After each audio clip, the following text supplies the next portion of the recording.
नमस्कार आप सभी का गोल्डन जगत 21 में। तो फ्रेंड्स फाइनली फिजिक्स का जो है सबसे ज़्यादा कंफ्यूजिंग टॉपिक होते हैं वो लेके आ चुका हूँ, लेकिन आसान शब्दों में मैं सारी चीज़ें समझा दूंगा। आप सबको पता है कि अभी हम लोग साइंस को कवर कर रहे हैं और ये जो वीडियो अभी आप देख रहे हैं, जो कि हम लोग भौतिक विज्ञान को कंप्लीट कर रहे हैं फिजिक्स को।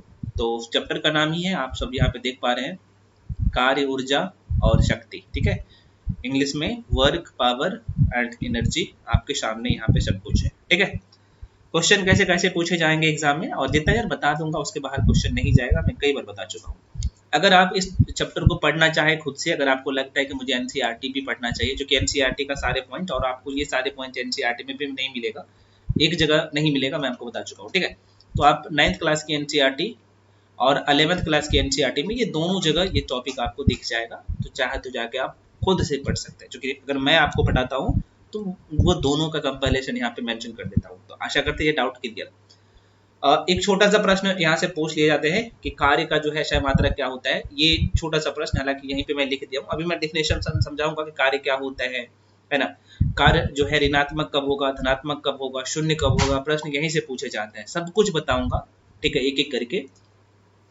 जब 90 cos 90 डिग्री अगर बनता है, cos 90 डिग्री जो बनता है, या फिर cos 90 डिग्री का कोण बनता है, तो कार्य क्या होगा। 180 डिग्री का बनेगा तो क्या होगा, 0 डिग्री का कोण बनेगा, cos 0 डिग्री का कोण बनेगा तो क्या कार्य क्या होगा।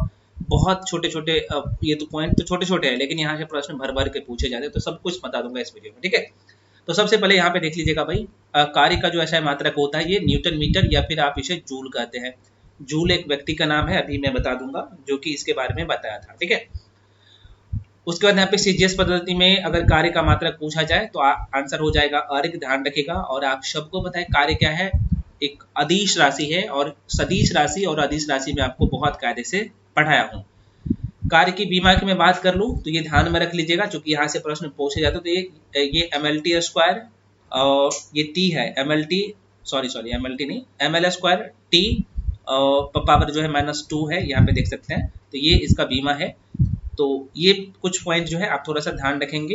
ध्यान कैसे रखेंगे, तो मल्टीपल टाइम रिवीजन कर लीजिएगा, ये जरूरी होता है। ठीक है, चलिए, तो ये तो कुछ बेसिक बातें था। अब हम लोग जो बढ़ते हैं आगे, पहले आपके मन में ये क्वेश्चन आएगा, सर ये कार्य का डिफिनेशन क्या है। तो भाई नाम से ही पता चल रहा होगा भाई, वर्क, तो ये है क्या, तो लिख भी दिया हूँ और मैं आपको अभी समझा भी दूंगा, जरा सा देख लीजिएगा। ठीक है, तो कह रहा है कि जब किसी वस्तु पर बल लगाकर उसकी स्थिति में परिवर्तन किया जाता है, तब यह क्रिया जो है, जो हम लोग काम करते हैं ना, वो क्रिया क्या कहलाता है, कार्य कहलाता है। ये छोटा सा देखो भाई, ये आम बोलचाल की भाषा है, लेकिन फिजिक्स का कंसेप्ट थोड़ा सा इसके बाहर हो जाता है। क्यों, मैं आपको अभी बताऊंगा। तो एग्जाम्पल के तौर पे, अगर आप साइकिल चला रहे हैं तो ये भी आप काम कर रहे हैं। अगर एक खेल रहे हैं तो खेलना भी एक तरह के कार्य है। आप पढ़ रहे हैं, आप पूरा कर रहे हैं भाई पढ़ को, है ना, तो ये भी एक तरह का काम है। किसान का हल चलाना, किसान अगर हल चलाते हैं तो ये भी काम है, जो भी आप क्रिया कर रहे हैं और ये कंप्लीट हो रहा है, तो ये कार्य कहलाता है। Doubt clear. अब आप कहिएगा सर क्या क्वेश्चन यहाँ से पूछे जाते, तो नहीं, यहाँ से क्वेश्चन पूछे नहीं जाते हैं। ये जो अभी मैं पॉइंट बताऊं, ये आपकी समझ के लिए है। क्वेश्चन कैसे पूछे जाएंगे आगे मैं बताऊंगा। हाँ, ये जो चार्ट मैंने आपको दिया कि कार्य का ऐसा मात्रा क्या होता है, सीजीएस पद्धति में कार्य का ऐसा मात्रा क्या, सॉरी सीजीएस पद्धति में कार्य का जो मात्रा क्या होता है ना, यूनिट क्या होता है, कार्य सदिश राशि है या आदिश राशि है, उसका बीमा क्या होता है। तो ये 3-4 क्वेश्चन यहाँ से बनते हैं, और थोड़ा सा ध्यान में रख लीजिएगा। ठीक है, अब आगे बढ़ जाते हैं। वीडियो आपको स्लो लग रहा है तो फास्ट करके देख सकते हैं, अगर फास्ट लग रहा है तो स्लो करके देख सकते हैं, दोनों सुविधा आपके पास है। ठीक है, चलिए, तो कार्य की जो है, अभी ये पॉइंट बहुत ही महत्वपूर्ण है, जरा सा देखिएगा, यहाँ से प्रश्न पूछ लिया जाता है। ठीक है, तो कार्य का माप जो है ना, कार्य की माप, एक बार दोबारा सुनिए, मैं बोल रहा हूँ कार्य की माप, या फिर आप साधारण शब्द में काम भी बोल सकते हैं। ठीक है, तो कार्य की माप लगाए गए बल तथा बल की दिशा, जो बल का दिशा होगा, तो कह रहे कि बल की दिशा में वस्तु के विस्थापन के गुणनफल के बराबर होता है।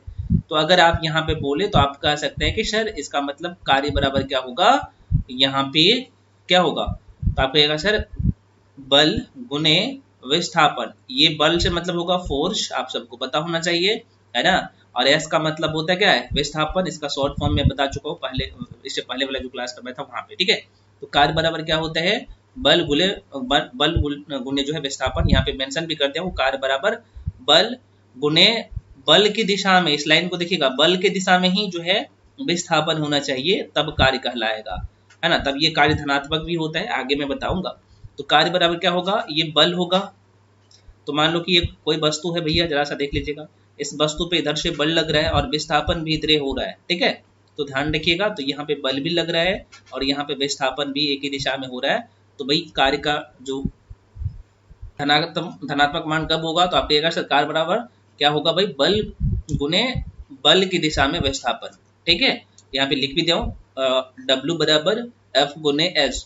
W से मतलब होगा यहाँ पे कार्य, है ना, वर्क, है ना। और F का मतलब क्या होता है, फोर्स होता है, और S का मतलब क्या होता है, विस्थापन होता है, डिस्प्लेसमेंट होता है। तो आप कहिए सर विस्थापन का तो डिस्प्लेसमेंट होता है, तो D क्यों नहीं लिखते हैं, D भी लिख सकते हो, लेकिन इसे S से विस्थापन को हम लोग सूचित करते हैं फिजिक्स की भाषा में, ठीक है। तो डाउट क्लियर, डाउट नहीं रहना चाहिए। और मैं ये मान के पढ़ाता हूँ कि भाई एकदम बेसिक से हम लोग सारी चीजें कवर कर रहे हैं, ठीक है। जिनको आ रहा होगा ये चीज, तो उनको लग रहा होगा कि सर क्या ये बच्चे वाले चीज बता रहे हैं, बच्चे वाली चीज नहीं है भैया, ठीक है। प्रश्न यहाँ से बनते हैं।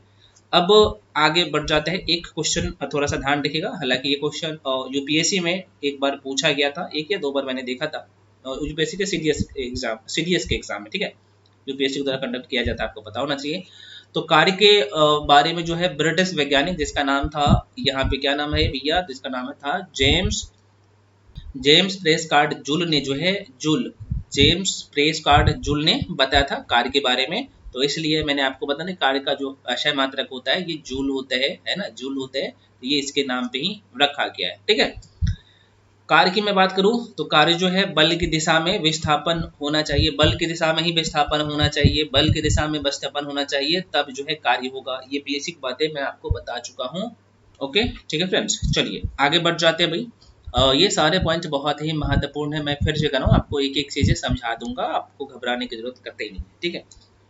अभी यहाँ पे मैं बताऊंगा, यहाँ पे कार्य के जो प्रकार है ना, वो 3 प्रकार के होते हैं। कार्य धनात्मक भी होगा, ऋणात्मक भी होगा और शून्य भी होगा। तो कौन से कंडीशन में धनात्मक होगा, प्रश्न यहीं से भर भर के पूछे जाते हैं, ठीक है। चलिए अगला यहाँ पे पॉइंट जो लिखा हूँ आप देख सकते हैं, जब बल और विस्थापन के बीच, यहाँ पे देखिएगा, बल और विस्थापन के बीच कोण बनता है, बल और विस्थापन के बीच। मान लो ये कहाँ से, क्योंकि यहाँ पे अगर बुक पढ़ने जाइएगा डायरेक्टली, चाहे आप 11th क्लास के एनसीईआरटी पढ़ रहे हो या फिर आप 9th क्लास के एनसीईआरटी पढ़ रहे हो, जिनका साइंस बैकग्राउंड नहीं है, तो वो लगता है कि यार बल और विस्थापन के बीच का कोण, ये मतलब समझ में कुछ आया नहीं। तो देखिएगा, मान लो कि यहाँ पे देख लीजिए, बल ऊपर की तरफ लग रहा है, और जैसे बात है यहाँ पे ऊपर की तरफ बल लग रहा है, और ये इधर जो है आप देख सकते हैं हॉरिजेंटल रूप में, ये वर्टिकल है और ये हॉरिजेंटल है। तो इधर जो है इस साइड तरफ देख रहे हैं, पूर्वी की तरफ, और ये नॉर्थ की तरफ है। तो यहाँ पे विस्थापन हो रहा है, ठीक है। तो इसमें जो कोण बन रहा है ना, आप देख सकते हैं कुछ कोण बनेगा, तो जैसे बात है ये तो 90 डिग्री का कोण बन रहा है, तो बल जितना ऊपर लग रहा है उतने विस्थापन नीचे हो रहा है, तो ये कोण 90 डिग्री का बनता है, आपको पता होना चाहिए। और ये कैसे बनता है ये अभी मैं आपको समझा दूंगा। अभी तो ये इस लाइन को मैं समझा रहा हूँ, क्योंकि बुक में तो ये देखा हुआ तो मिल जाता है, मतलब कि लिखा हुआ तो मिल जाता है, हमें समझ में नहीं आता कि भाई ये है क्या, तो समझना चाहिए। और फिजिक्स मैं फिर से कर रहा हूँ, बहुत सारी चीजें फिजिक्स का ऐसा है ना भाई, कंसेप्ट आपका क्लियर होना चाहिए, तभी आप क्वेश्चन को सही कर पाएंगे। और एग्जाम में यहाँ से क्वेश्चन इस टॉपिक से पूछे जाते हैं बार बार के, ठीक है फ्रेंड्स। चलिए, तो कह रहा है कि जब बल और विस्थापन के बीच का कोण बनता है, देखो कोण बन रहा है भाई, अभी तो जैसी बात, ये जितना बल ऊपर की तरफ लग रहा है उतना नीचे की बल लग रहा है, सॉरी जितना ऊपर बल लग रहा है उतना नीचे यहाँ पे विस्थापन हो रहा है, तो यहाँ पे 90 डिग्री का कोण बनेगा। और ये मान होता है cos 90 डिग्री का, ठीक है। तो cos 90 डिग्री का मान क्या होता है, आप सबको पता है, ये शून्य होता है। तो अब देखिए यहाँ पे अगर आप त्रिकोणमिति पढ़ा होगा, तो आप cos 0 डिग्री का मान, cos 90 डिग्री का मान, cos 180 डिग्री का मान, ये सब आपको पता होगा। नहीं है तो भाई जो फिजिक्स में यूज होगा अभी मैं आपको यहीं पे बता दूंगा, कतई घबराने की जरूरत नहीं है, ठीक है। तो यहाँ से यहीं से कंसेप्ट आपका क्लियर होगा। अगर cos ये 90 डिग्री का अगर कोण बनेगा, तब जो है कार्य क्या होगा, है ना, कार्य धनात्मक होगा या ऋणात्मक होगा, बस यहीं से कंसेप्ट है, जरा सा देख लेना। अगर 0 डिग्री, अब यहाँ पे 0 डिग्री का कोण बनेगा, तब जो है यहाँ पे कार्य क्या होगा, धनात्मक होगा या ऋणात्मक होगा। अगर 180 डिग्री बन जाता है, कोण बनाता है, तब कार्य क्या होगा। ये तीन ही कंडीशन में यहाँ से प्रश्न पूछे जाते हैं और तीनों कंडीशन में आपको बता दूंगा यहीं पे, जरा सा देखिएगा, पहले समझ लीजिए एक बार, ठीक है। और जितना कम समय में ये सारी चीजें आपको मैं बता दे रहा हूँ ना भैया, आप YouTube पे खंगाल लेना, नहीं मिलेगा ये सारी चीजें, ठीक है। YouTube पे भी, और साथ में अगर आप कहीं भी पढ़ रहे हैं तो इन्हीं चीजों को एकदम लटका लुटका के 2 घंटा 3 घंटा पढ़ाते हैं, ठीक है। खैर, अब यहाँ पे देखिएगा, जब बल और विस्थापन के बीच कोण बनता है तो हम मान लेंगे कि बल का कोई घटक नीचे की ओर काम कर रहा है और वह जो घटक होता है उस घटक को F, यहाँ पे F, ये जो F है, F का मतलब फोर्स होगा, और ये जो F है ये cos थीटा से दर्शाते हैं। मैंने आपको बताया ये ऊपर की तरफ बल काम कर रहा है तो जाहिर सी बात है नीचे की तरफ कोई बल काम कर रहा है, तो जाहिर सी बात है जितना ऊपर की तरफ ये बल काम कर रहा है उतना नीचे की तरफ अगर विस्थापन काम करेगा तो जाहिर सी बात है ये 90 डिग्री का कोण बनाएगा। यहाँ पे देखिएगा, तो क्योंकि ऊपर की तरफ यहाँ पे बल काम कर रहा है तो जाहिर सी बात है ये बल नीचे की तरफ कुछ बल काम कर रहा है, वही चीज लिखा है। और यहाँ पे जो होता है F का मतलब आप सबको पता है, और यहाँ पे F भी है और S भी है। F का मतलब क्या होता है भाई, फोर्स होता है, बल, और S का मतलब विस्थापन होता है। तो जितना इधर बल लग रहा है इतना इधर से विस्थापन भी हो रहा है, आप देख सकते हैं, है ना। तो यही चीज कह रहा है कि यहाँ पे हम लोग जो है F cos थीटा से दर्शाते हैं। तो भाई ये जो कोण बन रहा है ना, या तो 90 डिग्री का कोण बनेगा, मान लो कि 30 डिग्री का कोण बनेगा, तो उसे भी हम F cos थीटा से दर्शाएंगे। F S cos थीटा भी आप लिख सकते हैं, ठीक है, इसे दर्शाते हैं जो भी कोण बनेगा उसको, और यही चीज लिखा हुआ है, ठीक है। और आशा करते हैं अगर ये डायरेक्टली चीजें को आप पढ़ लेते हैं और आप समझते नहीं कि ये होता क्या है, तो भाई आपको दिक्कत आती चीजों को अभी समझने में, ठीक है। तो वही चीज कर रहा है, आपको आशा करते हैं कि ये समझ में आ गया होगा। सपोज दैट यहाँ पे कोई देख सकते हैं, ये व्यक्ति है, मान लो कि एक ये महाशय है, ठीक है, ये महाशय है, और ये क्या कर रहा है भाई, इसका हाथ को ऊपर करते हैं, इसका जो ये हाथ है भाई, और यहाँ पे कोई वस्तु है, ठीक है, यहाँ पे कोई वस्तु रखा हुआ है, मान लो ये वस्तु है। इस वस्तु को क्या कर रहा है भाई, ये अपने तरफ ये खींच रहा है ना, इधर खींच रहा है, अपने तरफ ले रहा है। तो बल जाहिर सी बात है किसके तरफ जा रहा है, इसके तरफ बल जा रहा है, और जाहिर सी बात है इसके तरफ बल जाएगा तो यहाँ पे विस्थापन भी होगा, तो विस्थापन होगा, इधर विस्थापन हो रहा है, ठीक है। तो इधर बल लग रहा है तो इस तरफ विस्थापन भी होगा, तो विस्थापन होगा तो जाहिर सी बात है, देखो अपने तरफ बल भी लगा रहा है और विस्थापन भी इसी तरफ आ रहा है, जा रहा है ना। तो यहाँ पे कोई कोण बनेगा, और इसी कोण का जो नाम रखा गया है, मैंने आपको बताया ना कि ये कॉस, यहाँ पे लिख देता हूँ एफ एस कॉस, ये थीटा जो है कोण बनता है, थीटा। तो ये जो कोण बनेगा तो जाहिर सी बात है कुछ एंगल बन रहा होगा, ठीक है। तो यही चीज यहाँ पे कह रहा है, तो और यहाँ पे मैं दर्शाने का कोशिश भी किया हूँ, ध्यान रखिएगा। अब इसी को आइए हम लोग डिटेल में समझते हैं कि एग्जाम में क्वेश्चन कहाँ कहाँ से आता है, ठीक है भाई साहब। चलिए, हाँ, तो ये तो समझ लिया है, ये W F S cos theta, ये जो कोण बनेगा जाहिर सी बात है बल और विस्थापन लगेगा तो यहाँ पे कोई कोण बनेगा, और उसी को जो हम लोग एफ एस कॉस थीटा से दर्शाते हैं, ठीक है।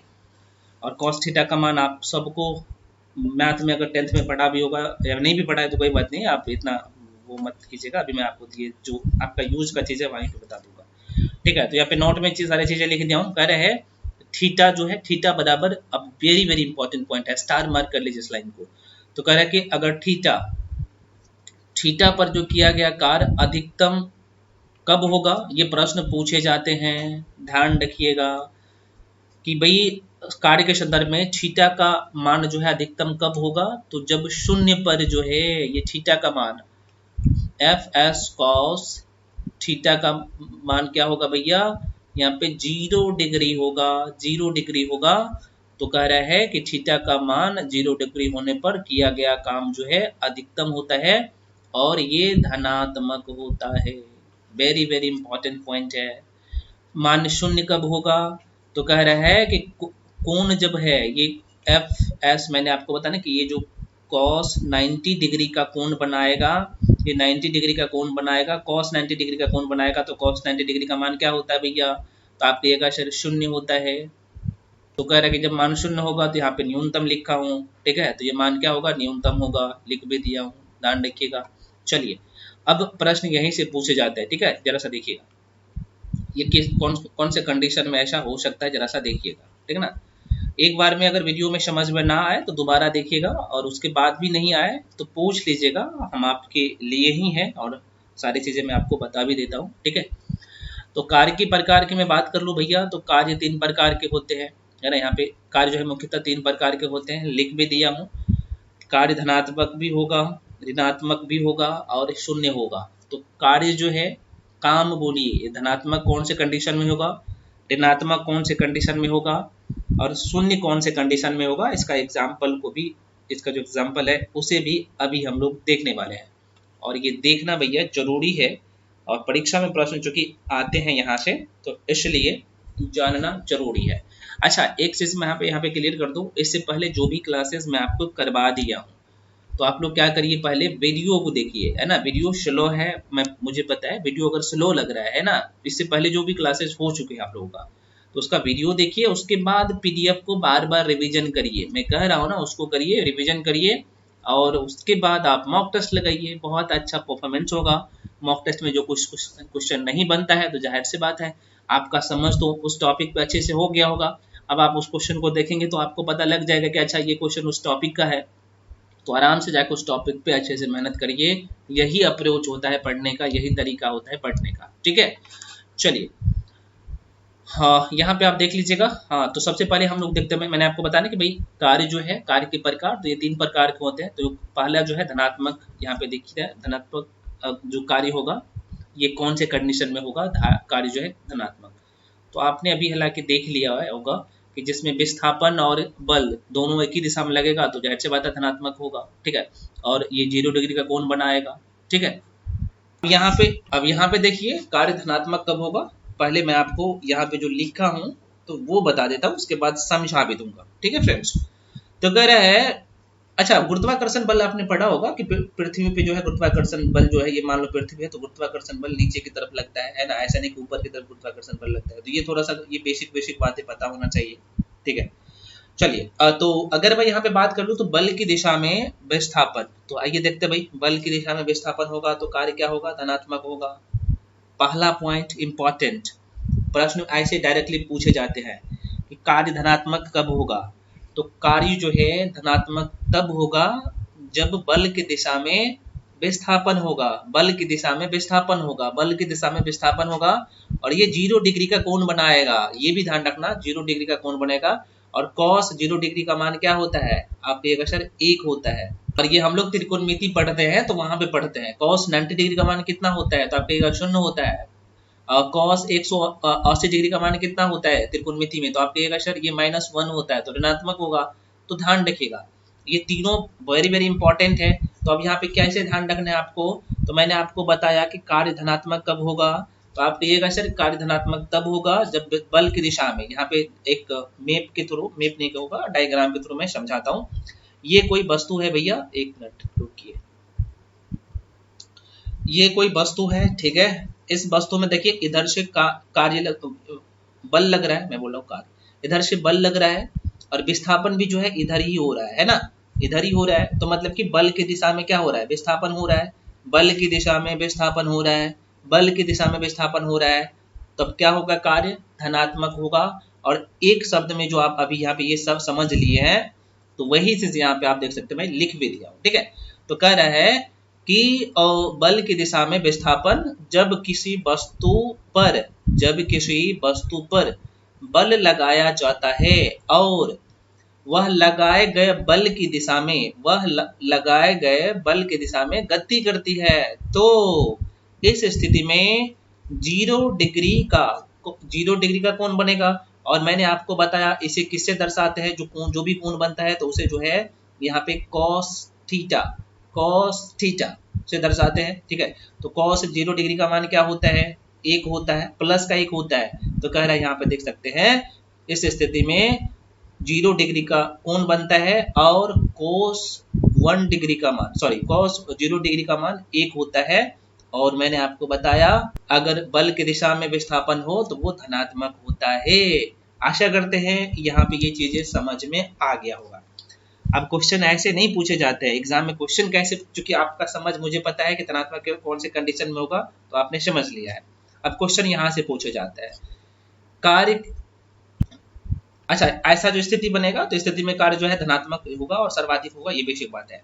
अब एग्जाम्पल देखिए आपके पेपर में ये जो एग्जाम्पल है ना आते हैं, ठीक है।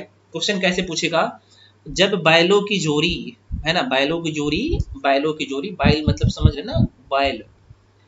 इससे पहले चलो पहले इसी एग्जाम्पल को समझ लीजिए, उसके बाद दूसरा एग्जाम्पल मैं यहाँ पे लूंगा। तो कह रहे कि जब बैलों की जोड़ी किसी हल को खींचती है ना, हल यार कैसे बनाऊं, और चलो ये ऐसा ही रहता है क्या, नहीं यार बन रहा है, एक मिनट देख लेता हूँ। हल, चलो ये पालो है भाई, ये हल है, ठीक है, ये फार लगा हुआ है, यहाँ पे पकड़ने वाला है, ठीक है। और जाहिर सी बात है दो बैल, एक बैल इधर रहेगा, एक बैल इधर रहेगा, और हल को इधर खींचेगा आगे की तरफ, ठीक है। तो यही चीज कह रहा है, जरा सा देखिएगा। आशा करते हैं यार आपके माइंड में ये डायग्राम छप गया होगा। तो कह रहा है कि जब बैलों की जोड़ी किसी हल को खींचती है तो बल और विस्थापन, मैंने आपको बताया ना कि भाई इस दिशा में जाहिर सी बात है बैल हल को खींच रहा है, तो विस्थापन भी जो है, और विस्थापन आप सबको पता है कि विस्थापन क्या है, विस्थापन है सदिश राशि।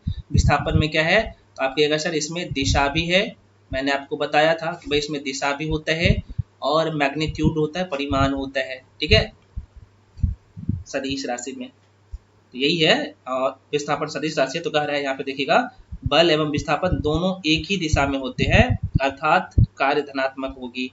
तो यही आपका डिफिनेशन। और अब आपको पता चल गया होगा कि अब आपको ये यहाँ पे ध्यान रखना है, बल धनात्मक कौन से कंडीशन में होगा, जब विस्थापन, बल और विस्थापन एक दिशा में होगा, ठीक है, इस तरीके से ध्यान रखिएगा। चलिए अब आगे आ जाते हैं भाई, ऋणात्मक कौन से कंडीशन में होगा, भाई ये देख लेते हैं भाई ऋणात्मक कौन से कंडीशन में होगा। तो आप देखिएगा सर, जब बल तथा विस्थापन दोनों विपरीत दिशा में हो। देखिएगा यहाँ पे देखिएगा, ये कोई वस्तु है, कोई वस्तु है, इधर बल लग रहा है और इधर क्या हो रहा है भैया, विस्थापन हो रहा है, बल इधर लग रहा है, विस्थापन इधर हो रहा है, विपरीत दिशा में। तो ये 180 डिग्री का लगभग कोण बन रहा है, आप देख सकते हैं 180 डिग्री का कोण बनेगा।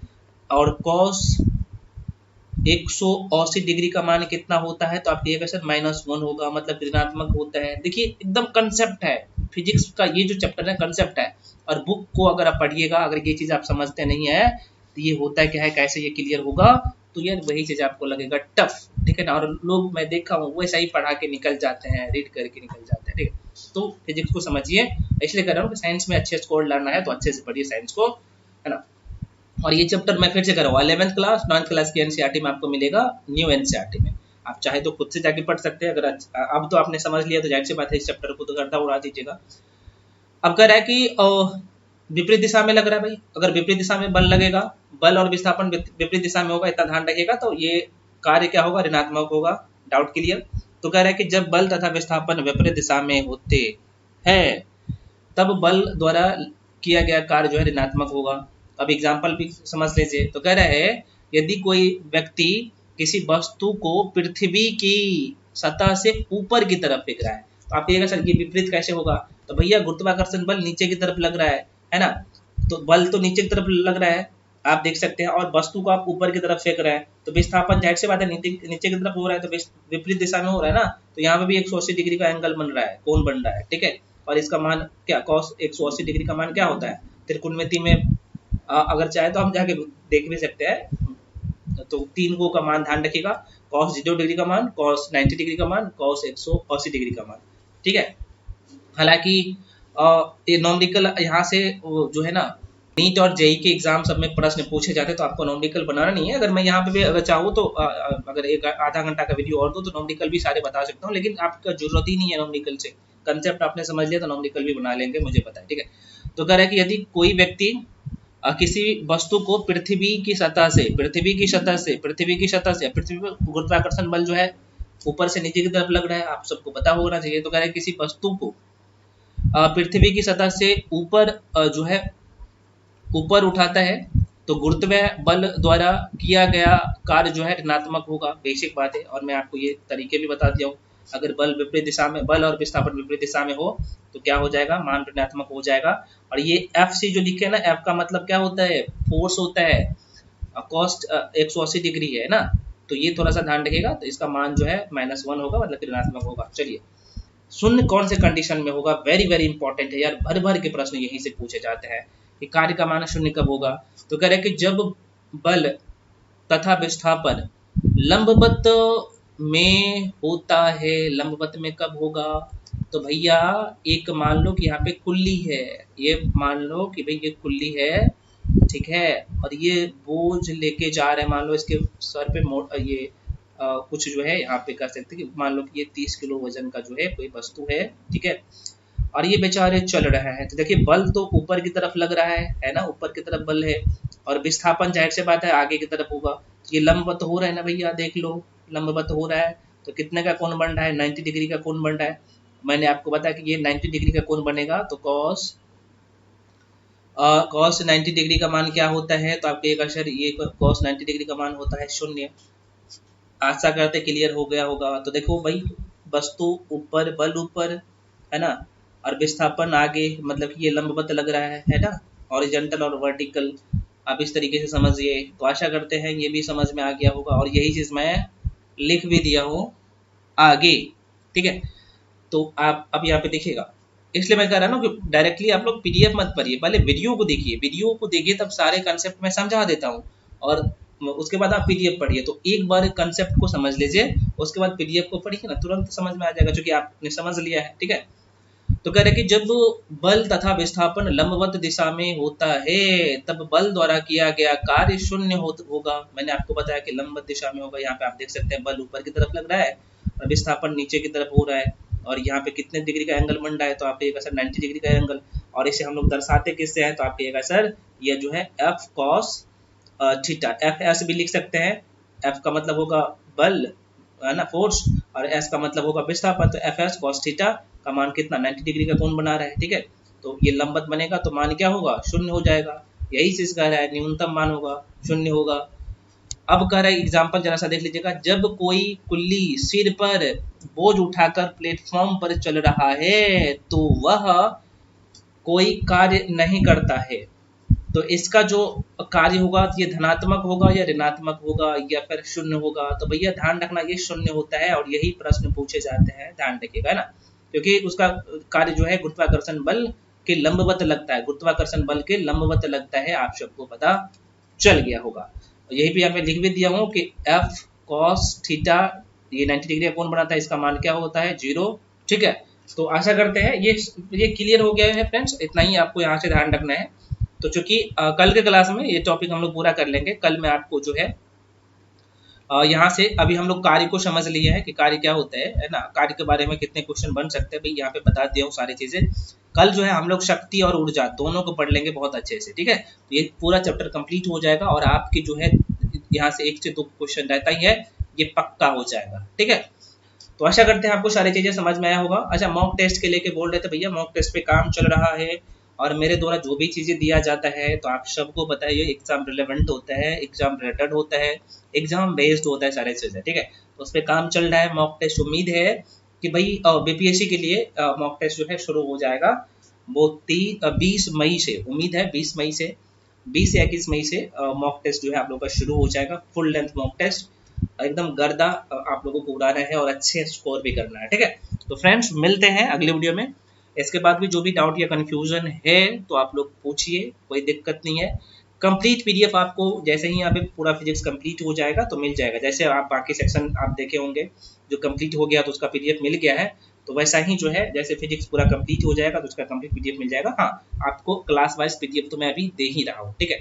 इतना करिए, जो चीज मैं 28 से 30 मिनट में पढ़ा दिया हूँ आप जाके देखिएगा, यही चीज को लोग ना पढ़ा चढ़ा के 2 घंटा 3 घंटा में पढ़ाते हैं, ठीक है। तो इसलिए टाइम बर्बाद मत करिए, टाइम को बचाइए, टाइम को रिवीजन करने में टाइम दीजिए, और मल्टीपल टाइम रिवीजन करिए, क्योंकि इस बार अच्छी खासी सीट है, तो इसलिए मेहनत करिए अच्छे से। मिलते हैं अगले वीडियो में, तब तक के लिए जय हिंद।